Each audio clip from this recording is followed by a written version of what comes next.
The hidden architects of the Middle East, from Khomeini to Erdogan, and the road to Greater Israel. A regime change in Iran may seem inevitable, even necessary.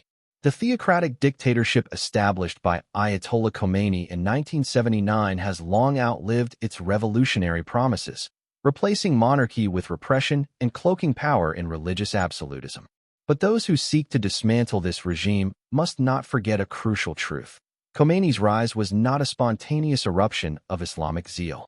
It was, rather, the product of geopolitical engineering, facilitated by the very Western powers that now decry the regime they helped install. The Anglo-American hand behind Khomeini. As unthinkable as it may seem today, it was France and Britain, alongside the United States, that sheltered and amplified Khomeini during his exile. While the Shah of Iran, Mohammad Reza Pahlavi, had served Western oil and intelligence interests loyally, his increasing independence and the threat of Iran nationalizing its energy resources again, as it had under Prime Minister Mohammad Mossadegh in 1951, sparked concern among the architects of global finance. Mossadegh's fate, too, was sealed by Anglo-American intervention. Operation Ajax in 1953, led by the CIA and MI6, overthrew his government to restore the Shah and keep Iranian oil under British control. 2 decades later, with the Shah becoming politically unreliable and domestically unpopular, the West shifted its bets.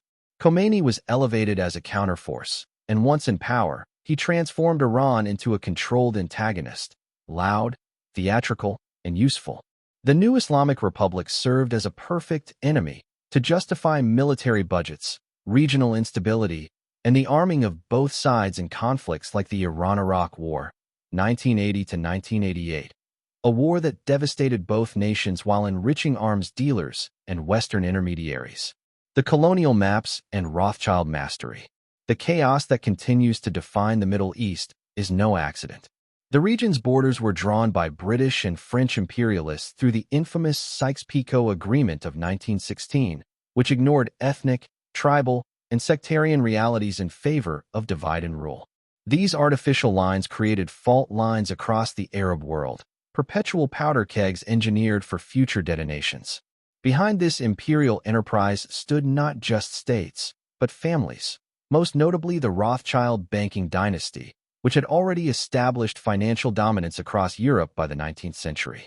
The Rothschilds were instrumental in the British acquisition of the Suez Canal and the financing of imperial campaigns.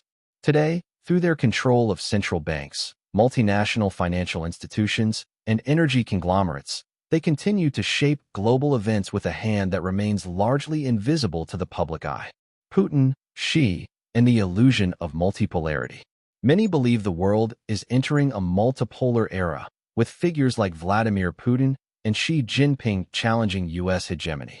But a closer inspection reveals a darker symmetry. Putin may posture as a strong man resisting NATO encroachment, yet the Russian economy remains entwined with Western financial systems, its oligarchs educated and embedded in the same elite networks that operate from London to Geneva. Putin himself rose through a system deeply compromised by the post-Soviet privatization shock, designed and advised by Western consultants. China's rapid ascent, meanwhile, did not occur in a vacuum. Following the Kissinger-Nixon opening in the 1970s, Western capital flooded into China.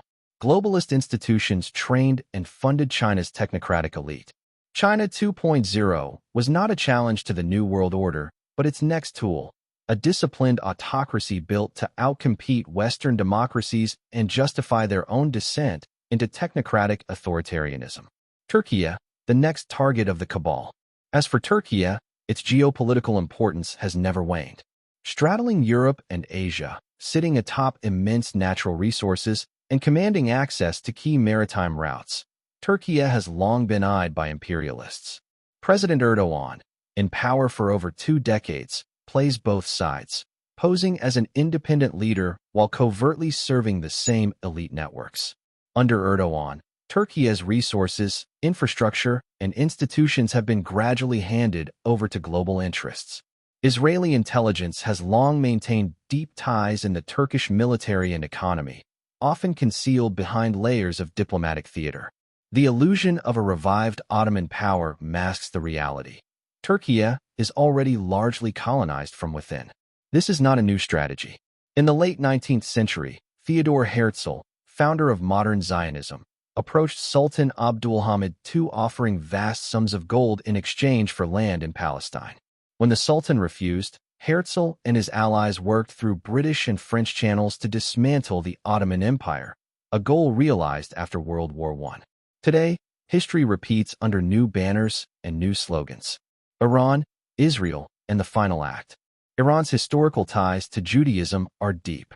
Queen Esther's marriage to King Xerxes of Persia is celebrated every year in the Jewish festival of Purim. Centuries later, the Jewish community thrived in Iran, even under the Islamic Republic. But geopolitically, Iran has become the designated enemy that justifies endless militarization of the region. The events of October 7, 2023, in Gaza, regardless of who orchestrated them, triggered a new phase in the long-term project, the expansion of Israel toward its biblical borders, the so-called Greater Israel Plan. Prime Minister Netanyahu, a hardened ideologue and longtime asset of Western elites, is not acting independently. He is executing a blueprint, one rooted in Herzl's vision, backed by Rothschild wealth, and now protected by the global military-industrial complex. Conclusion: one region, one ruler. The myth of sovereign nations in the Middle East is collapsing. Iran, Türkiye, Saudi Arabia, and even Egypt all operate under varying degrees of elite control. Regime changes, revolutions, wars, they are not spontaneous. They are engineered by those who print the money, draw the maps, and write the scripts. In the end, the Middle East may be governed not by Arabs, Persians, or Turks, but by a centralized authority answering to global finance, cloaked in nationalism, and legitimized by orchestrated chaos.